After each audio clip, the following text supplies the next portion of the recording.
My trustworthy cat sitter left my precious cat injured outside all night, then demanded her full paycheck. Now her family is involved. Did I make the right call? Plus one update. I, 29 female, have an 11-year-old calico named Daisy. A year ago, I moved a few hours further from home for work, which came with the issue of needing to find a new sitter. My fiancé, 34 male, and I were lucky to find somebody pretty quickly through a pet sitting app, but she ended up being unavailable during the week of our trip. This came up over dinner at my sister's house, and her daughter, my niece, suggested her cousin, my brother-in-law's family, Ava, 18 female, saying she's been looking for some side jobs to make money before she goes off to college this fall. I contacted Ava, and she accepted the job. I invited Ava over a couple days early so she could meet Daisy and get acquainted with the space. The most important detail here is that I emphasized our main rule to not let Daisy out unleashed and unsupervised. I showed Ava the harness and leash I used to take Daisy on walks, explained the risks of letting her out unsupervised, and she seemed to understand. My fiancé and I left on our trip a couple days later, thinking all was well. We finally got back yesterday, after a genuinely lovely week, and met Ava as she was finishing up with her last drop-in. During our reunion, I found scratches on Daisy. I asked Ava if she had any idea what happened. At first, Ava's story was that she didn't know, and then she admitted it might have happened when they went on a walk. I went to find the harness to see if there was any damage to it, but it was in the exact spot I left it in, along with the leash. I asked Ava point blank if she let Daisy out by herself, and she finally admitted yes, that Daisy wouldn't stop hounding her for food and treats, and that she was yowling so much during a drop-in when she was having a headache that she put her out for a little while she set up the food and cleaned the litter. She then forgot Daisy outside all night. She said she realized when she dropped back in the next morning for a feeding and a walk, and Daisy wasn't waiting just inside the door, that she remembered she'd put her out. So she tried shaking a bag of Daisy's favorite cat treats, which worked, as she is a greedy little cat. I was furious at that point and asked Ava to leave. She asked what about the money, and I told her she wouldn't be getting paid. She got upset and said it wasn't fair to not pay her for an entire week over one mistake, but eventually left. She has texted me an apology since, but I've also received some texts from my brother-in-law, who is mostly taking her side in the issue and saying I should absolutely pay her, but that he would understand if I docked a day off. I told him I'll be putting my money towards a vet visit, which I have an appointment for tomorrow. Am I the asshole if I stand my ground here? Edit, to clarify a few things. 1. Ava is not a family member of mine. She is my brother-in-law's niece, technically stepniece, as his sister is Ava's stepmother. I do not consider her a niece or cousin of mine. Family is not a factor here for me. I didn't know her at all and admit I should have been more cautious about hiring her. My brother-in-law said she was a very good and responsible kid, and she had done some pet sitting jobs before, so I thought everything would be fine. I won't be making that mistake again. 2. To those suggesting I still pay Ava, but dock the vet bills from her pay, if I do that it will result in her owing me. I do not want to pursue legal action or try to get any money out of Ava. I have told her and my brother-in-law this and expressed more than once that the best I will do is compromise and consider us square. I don't pay her, she doesn't pay any of Daisy's vet bills. 3. I know results for certain things won't be available or reliable so soon. I will be doing follow-up appointments for further testing and assessments.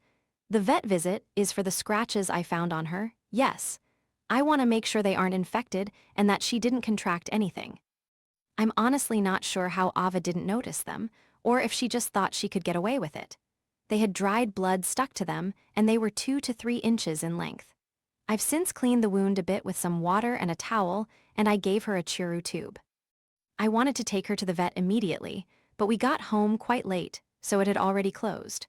When I called first thing this morning to ask about coming in, they said they had several appointments and that somebody had called out sick, but they would squeeze me in tomorrow. I'm honestly so glad nothing worse happened. We live close to a busy road, and I've seen other strays in the area.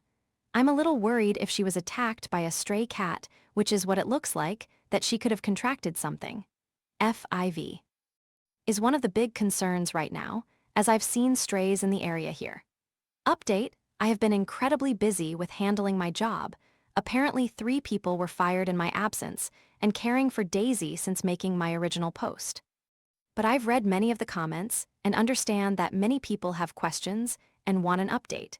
So I'm taking my first real free moment since coming back from my vacation to fill you all in on what's been happening.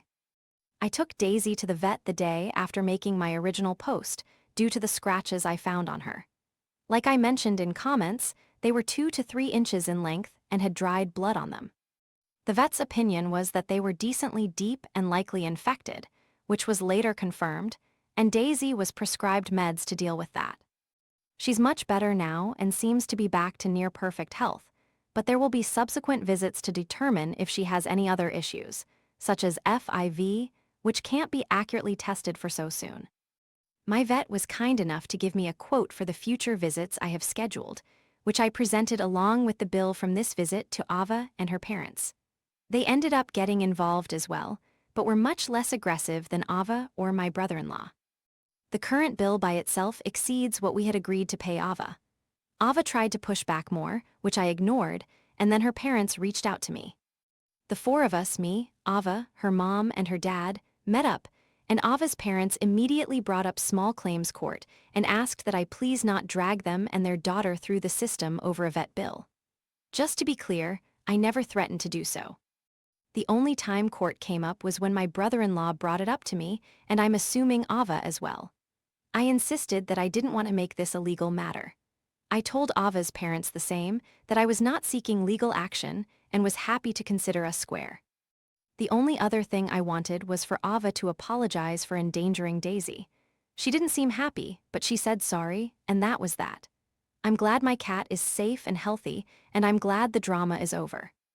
Safe to say, I won't be planning any more trips away until my regular sitter is available again. I got busy with dinner, but here are those questions and answers I mentioned. Thank you all again.